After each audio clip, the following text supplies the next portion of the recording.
All right, Shalom.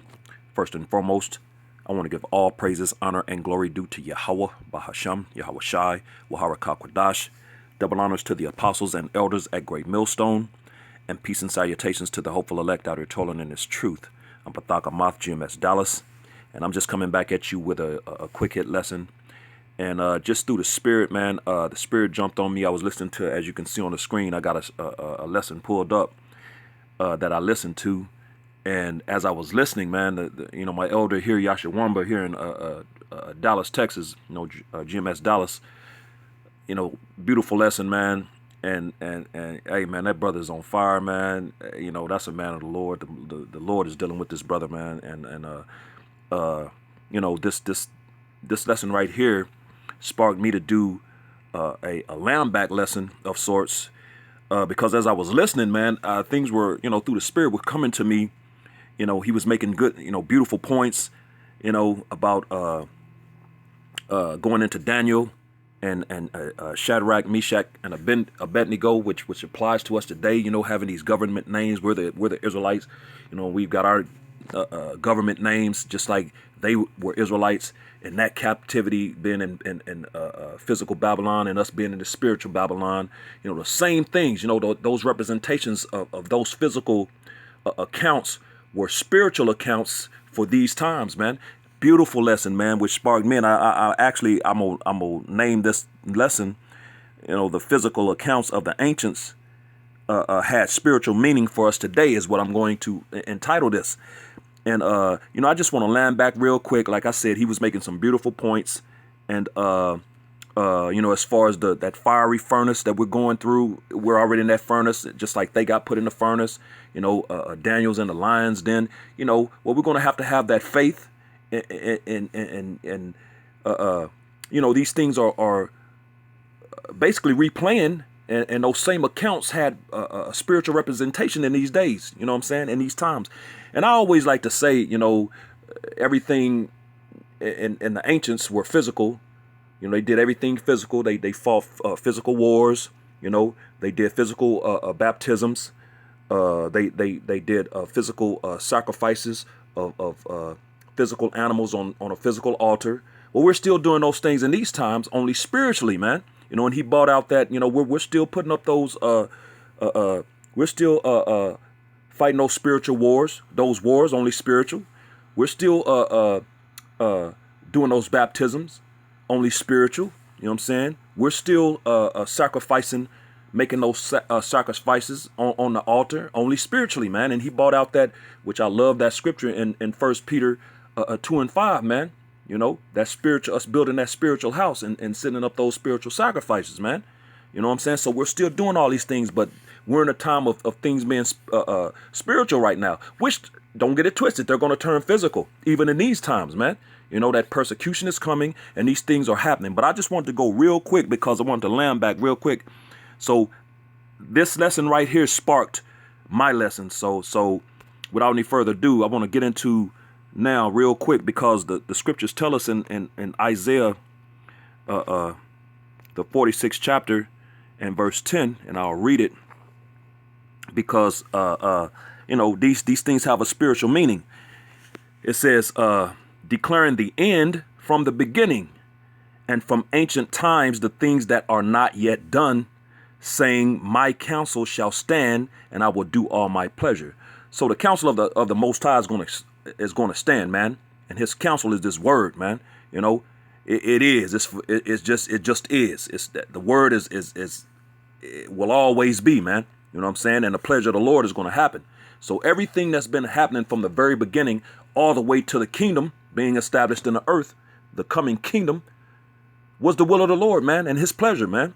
But it says declaring the end from the beginning. So these things, all of those things from the very beginning, all the way back to Genesis, man, in which there's things in the so-called Old Testament, which is just the Bible, man. It's just a testament, period. But, everything matters. There's things in the Old Testament, even all the way back to Genesis, that has not happened yet, man.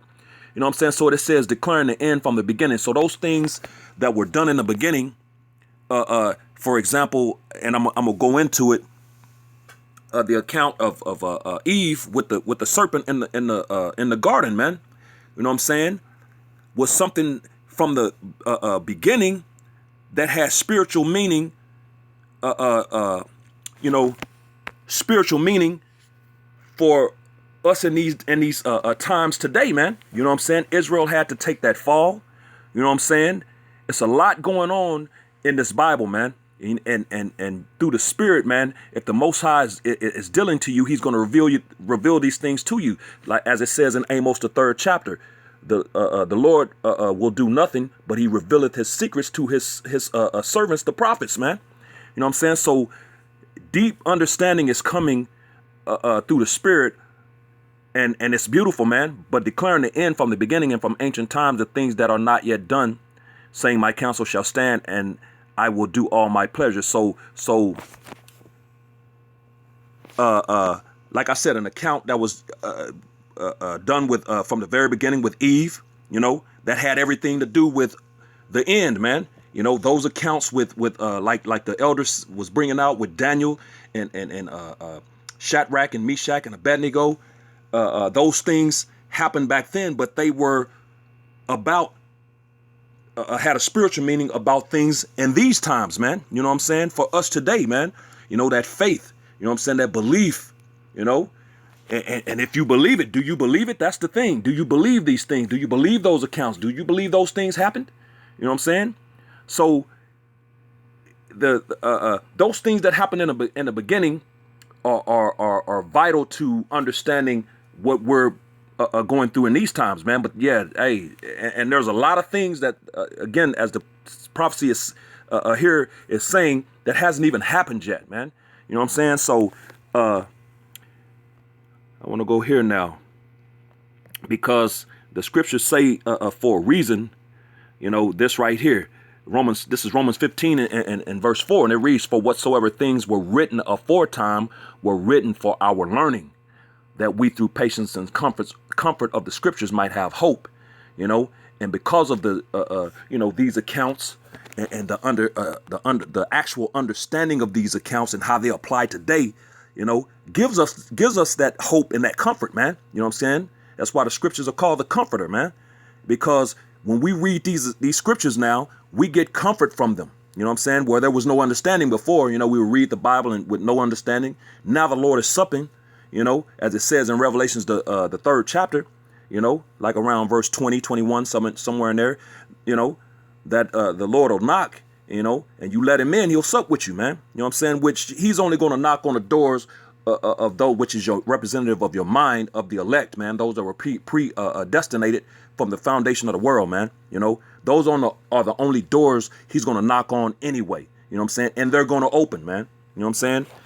But it says, for whatsoever things were written aforetime were written for our learning. So all of those accounts that were written before us, you know, in the ancients, these things that happened, you know, were written for our learning.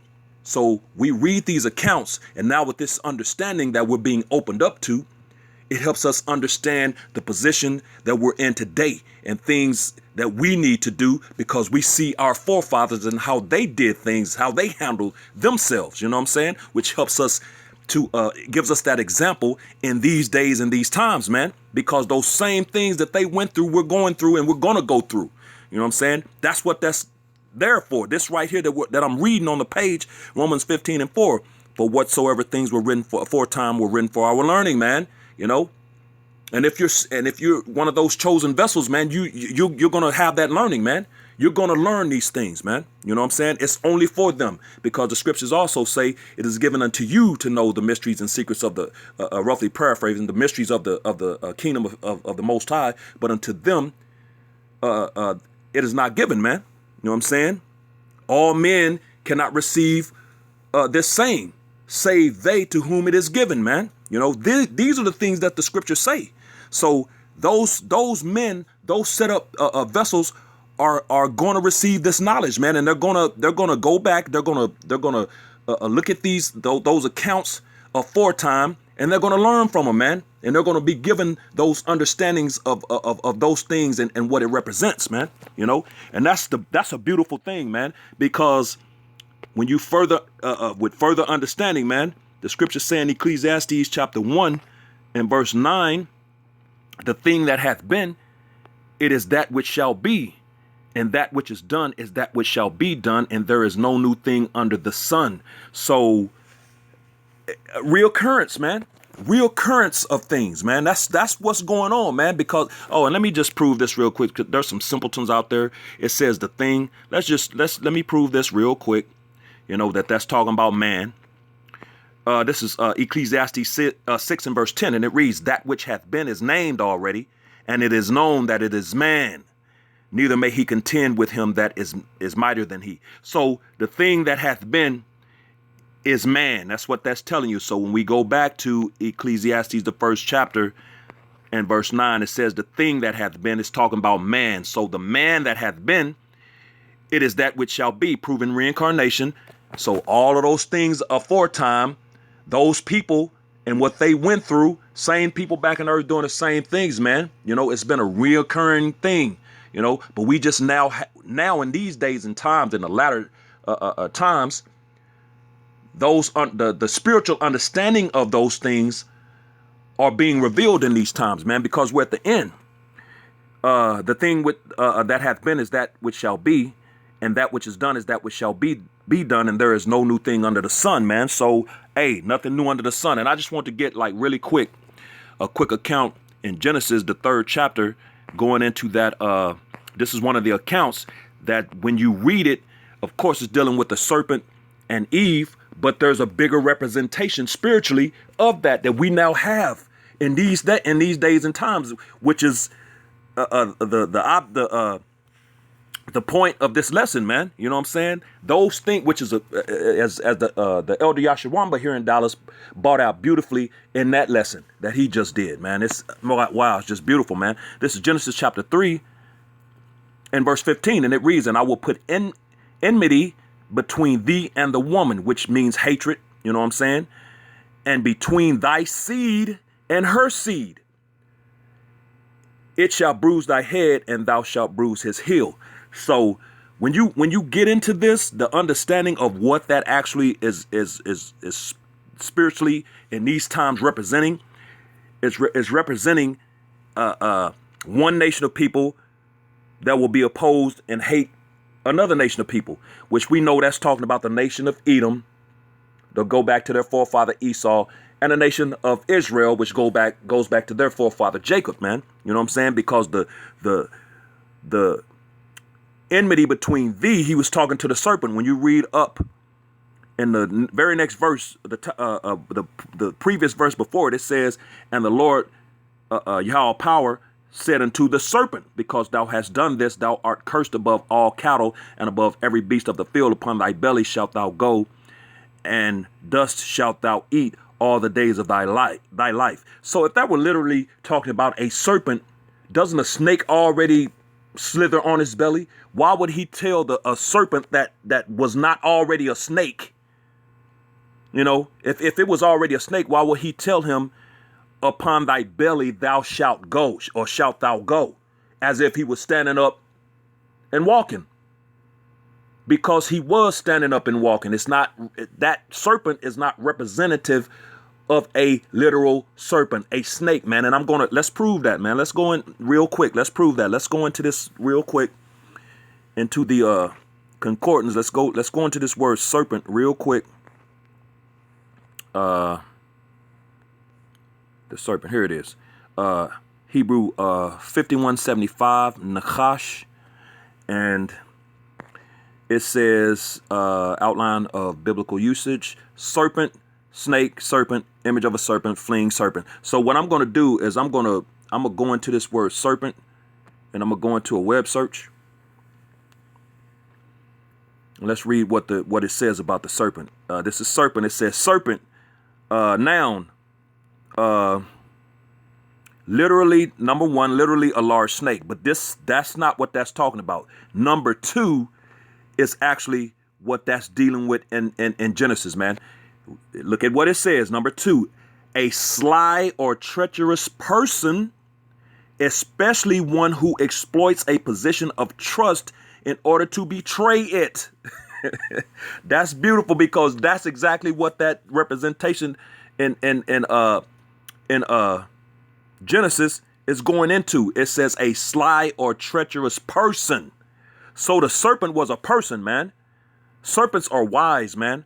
They sit back and they wait for precise moments to strike. They ain't just striking sporadically and with no without just wailing out, man. That's not how a snake operates, man.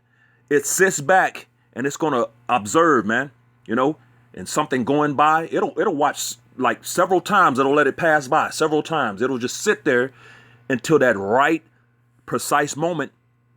Then it'll strike, hitting its mark, man. Precision. So that's what that's representative of. That wisdom, man. That precision. Not making mistakes. Strategic, being strategic. It's like playing chess, man. You know what I'm saying? But these devils are going up against the ultimate chess player, dealing with the Most High Yahweh Ba'Shem Yahushai. But I wanted to go. That's why that serpent, when we, it's talking about a person, which we know is talking about a nation of people, man. Which are you ease, man. You know what I'm saying? You ease, man. So when we go back down to verse 15, with that understanding that this is a person, it says, Genesis 3:15, and I will put enmity between thee and the woman. And that woman is representative of the nation of Israel, just like that serpent is representative of a person, a nation. Now let's prove that the woman is talking about the nation of Israel. It's Jeremiah chapter 6 and verse 2. And it reads, I have likened the daughter of Zion to a comely and delicate woman. So Zion, which is the nation of Israel, man, you know what I'm saying, is who that woman is representative of. So again, now with the understanding, let's read this verse in its full context. Genesis 3:15, and I will put enmity, hatred, between thee and the woman, and between thy seed, because we now know the serpent is a person or a people, a nation of people. That's why he has seed. And her seed, which the her is the nation of Israel. So the children of the serpent, which is Esau, you Edomites, you so-called self-proclaimed white people today, and which are the wicked, and her seed, which we now know is Israel, the so-called Negroes, Latinos, and Native Americans. It says and that's why that ongoing hatred has been forever now. You know what I'm saying? Everything in the earth has been black and white. You know what I'm saying? We just now have the understanding of it. There's a perpetual hatred from set up by Yahweh Ba'Shem Yahushai, that these devils were going to hate, you so-called Negroes, Latinos, and Native Americans, man. It's in their spirit, man. The Most High made it that way. So, and it says, and it shall bruise thy head, and thou shalt bruise his heel. So, which is representative of Israel having to take that fall, man. You know what I'm saying? They had to take that L.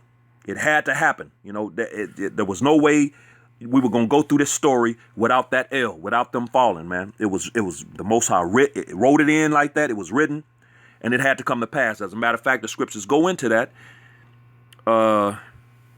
What is that in? I think it's in Second Thessalonians, the second chapter. Yep. This Second Thessalonians chapter 2 and verse 3, and it reads, let no man deceive you by any means, for that day shall not come, except there come a falling away first. So that falling away had to happen before we could get to the kingdom of heaven, man. We had to fall away first.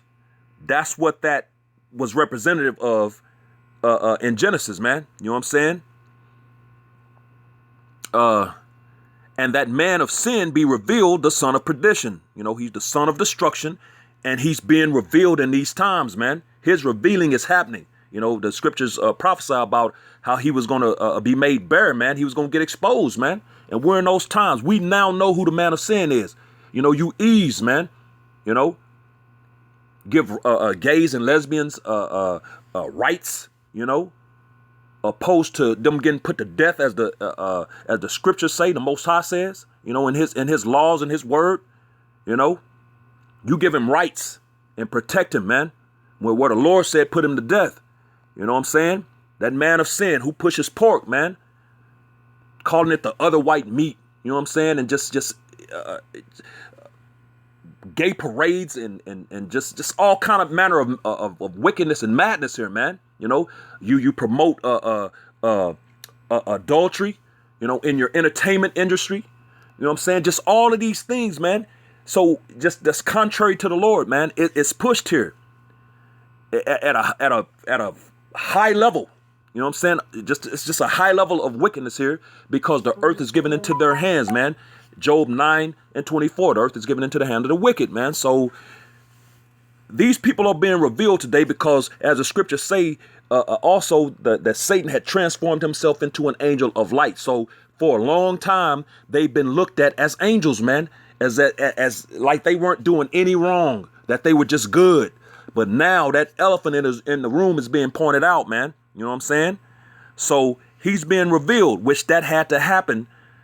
And so when we go back to Genesis, the 3rd chapter, you know, in verse 15, it says, and I will put enmity between thee and the woman. That explains why everything has been what they are now in these times, all the way up into today, man. You know, that enmity is still there, man, which was a prophecy in the beginning. Genesis, the heading, man.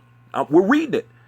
That's why I bought out that's another reason I bought out Isaiah 46:10, declaring the end from the beginning. You know what I'm saying? Because these things matter, and they were going to come into its fullness in these times, man. You know, where we were going to get that understanding, you know, the whole nine on actually what these things are representative of when we read them in the Bible. So this is one of those physical accounts that in these times, spiritually, we now have the understanding of, man, you know, and it says, I will put enmity between thee and the woman, and between thy seed and her seed. And that's why these two nations have never been able to get along, which goes all the way into the account when you go into the 25th chapter with Jacob and Esau. They were fighting in the womb. All the same representation, man. One nation against another nation. And it shall bruise thy head, and thou shalt bruise his heel. So, and we had to take that fall, man. We had to take that L, man. You know what I'm saying? And again, the elder Yahshua broke down beautifully the representation of Daniel and Shadrach, Meshach, and Abednego, you know, which is a representation of today. You know, we're in that furnace. You know what I'm saying? We're in that furnace now, and it's going to get hotter, just as Nebuchadnezzar during that time heated that furnace back then. And this devil in these times, which is the same representation, it's coming, man. And you know, we're in that furnace, and things are going to get hotter. They're going to heat it up, just like Nebuchadnezzar had them heat that furnace up back then, man. Which the elder brought that out beautifully. It was a beautiful lesson, man. You guys need to check that lesson out if you haven't already. And I'm gonna bring out one more verse because this devil is coming, man. You know, and that's what those accounts back then were representative of, man. You know, in these times, man, that we were going to go through the same things our forefathers went through. That's why the scriptures say that, and that's why I brought that out in Romans, the 15th chapter. Those things written aforetime was written for our learning, man, which we now have these understandings in these times. This is Revelation chapter 12 and verse 12. Therefore rejoice, ye heavens, and ye that dwell in them. Woe to the inhabitants of the earth and of the sea, for the devil, so-called self-proclaimed white people, we now know you're the devil, you're the wicked, man, is come down unto you, having great wrath, because he knoweth that he hath but a short time. Nebuchadnezzar had that same wrath, man. That's why he heated that furnace up, because those men didn't bow, as the elder brought out beautifully, and those same, which they were representative of those 7,000 men in these times, which is the 144,000 that are not going to bow, man. They're not going to bow. Lord willing, I can be a part of that number, man. You know what I'm saying? And don't bow, you know? So, and because of that, these devils are going to come down with great wrath, just like King Nebuchadnezzar had that wrath, man. because he knoweth that he hath but a short time, man. So his time period is up.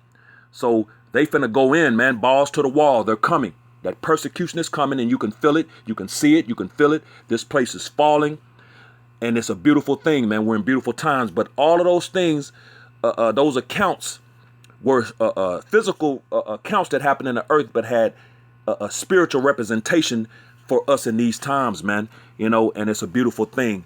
You know, Lord willing, this was edifying. Hopefully it made sense. You know what I'm saying? Like I said, the Spirit jumped on me, and I just wanted to go through a few scriptures and just make that point, backing off the elders' lesson. And again, hopefully it was edifying. And, you know, just before I go, if anybody, you know, flags this video for y'all flagging other brothers' videos and taking brothers' videos down, you know, the brothers in GMS, Atlanta recently got their page deleted. You know, these devils, which is just it's the famine of the word. It's coming, man. You know, these things are we've been talking about these things for forever and a day, you know, from Apostle Tahar on down, about the famine of the word coming. We're in those times now, man. All these things are coming. The famine of the word, the persecution, you know, all of these things are coming, man. You know, because Yahushai's return is at hand, man. He's close, man. You know, so these devils are about to come after us, man. So, hey, just stay focused, stay strong, stay on the path, you know, keep that faith, man, and just keep pushing, man, because we're almost out of here. But for anybody that flags these videos or you know, for you devils that's taking them down, you know, death to you, death to America, you know what I'm saying? And, you know, it is what it is. But with that, without any further ado, let's get out here, man. Giving all praises, honor, and glory due to Yahweh, Bahasham, Yahushai, Waharakah Kodash. Double honors to the apostles and elders at Great Millstone, and peace and blessings to the elect, the house of David, the Bayath Shal Dawadad, Shalom, Wa Abad Babal.